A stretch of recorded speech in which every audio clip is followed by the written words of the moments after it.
கர்த்தருக்குள் பிரியமானவர்களே, July 18 Elon G white அம்மையார் அவர்களுடைய மாரநாதா புத்தகம், பக்கம் 397. இன்றைய தியானத்திற்காக தெரிந்து கொள்ளப்பட்ட தலைப்பானது சாத்தானின் வல்லமையால் செய்யப்படும் அற்புதங்கள், பாகம் 1. வசனம் மத்தேயு 24வது அதிகாரம் 24வது வசனம்.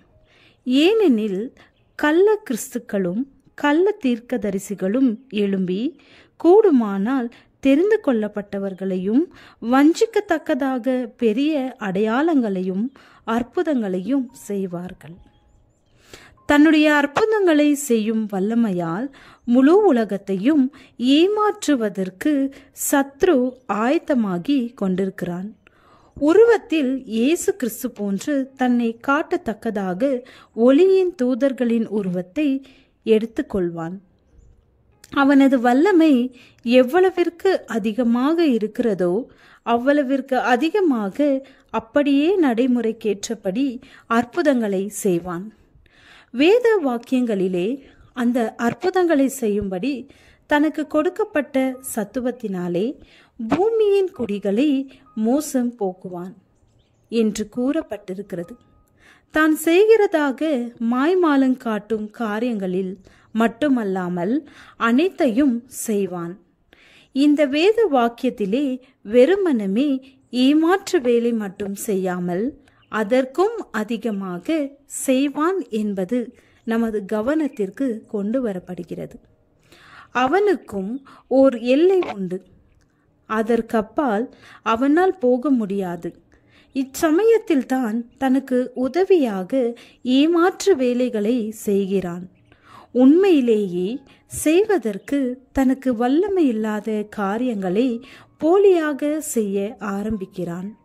கடைசி நாட்களிலே உலகத்தில் கிறிஸ்து 2ஆம் வருகை வந்தது போன்ற விதத்தில் மக்கள் நம்பும்படியாக தோன்றுவான். உண்மையிலேயே தன்னுடைய தோற்றத்தை ஒளியின் தூதனை போன்று மாற்றிக்கொள்வான். இயேசு கிறிஸ்துவை போன்று காணப்பட்டு மாபெரும் அற்புதங்களை செய்வான். இயேசு கிறிஸ்துவனை எண்ணி மக்கள் அவனது காலில் விழுந்து தொழுது கொள்வார்கள். உலகம் கிறிஸ்துவென்று எண்ணி மகிமைப்படுத்திக் கொண்டிருக்கும் அந்த நபரை தொழுது கொள்ளும்படி நாமும் கட்டளையிடப்படுவோம். பூச்சக்கரத்தின் மேலெங்கும் வரப்போகிற சோதனை காலம் நமக்கு முன்பாக இப்பொழுது இருக்கிறது. தேவனுடைய வார்த்தையிலே யாருடைய விசுவாசம் எல்லாம் உறுதியாக நாட்டப்படவில்லையோ அவர்கள் வஞ்சிக்கப்பட்டு மேற்கொள்ளப்படுவார்கள். மானிடர் மீது ஆதிக்கத்தை பெற்றுக்கொள்ளத்தக்கதாக அநீதியின் அனைத்து வஞ்சகங்களோடும் சாத்தான் கிரியை செய்கிறான். அவனது வஞ்சகங்கள் தொடர்ச்சியாக பெருகும். மனிதர் அவனது சோதனைகளுக்கு தாங்களாக ஒப்பு கொடுத்தால் மாத்திரமே அவனது இலக்கை அவன் அடைய முடியும். சத்தியத்தை பற்றிய அறிவை உலகத்தோடு தேடி கீழ்ப்படிதல் மூலமாக தங்கள் ஆத்துமாக்களை தாய்மைப்படுத்திக் கொள்ளத்தக்கதாக தொடர்ந்து முயற்சித்து இவ்வாறு தெய்வத்தின் மூலம் இந்த போராட்டத்திற்காக என்ன ஆயத்த செய்யலாம் என்றிருப்பவர்கள் சத்தியத்தின் தேவனிடத்திலே ஒரு நிச்சயமான பாதுகாப்பை கண்டடைவார்கள்.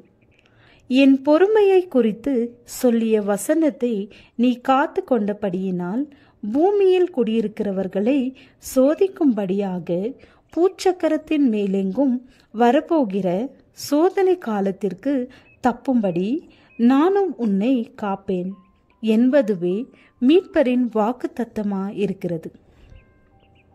தன்னிடத்திலே உறுதியாக நம்பிக்கை வைத்திருக்கிற ஒரு ஆத்துமாவை சாத்தானால் மேற்கொள்ளப்படும்படி விட்டுவிடுவதை விட அவர் தமது மக்களை காப்பதற்காக பரலோகத்தின் அனைத்து தூதர்களையும் உடனடியாக அனுப்பி வைப்பார். ஜெபம். அன்பின் தேவனே, இப்போதும் சாத்தானை எதிர்க்கவும் உம்மை சார்ந்து வாழவும் பலன் தாரும் ஆண்டவரே. ஆமேன்.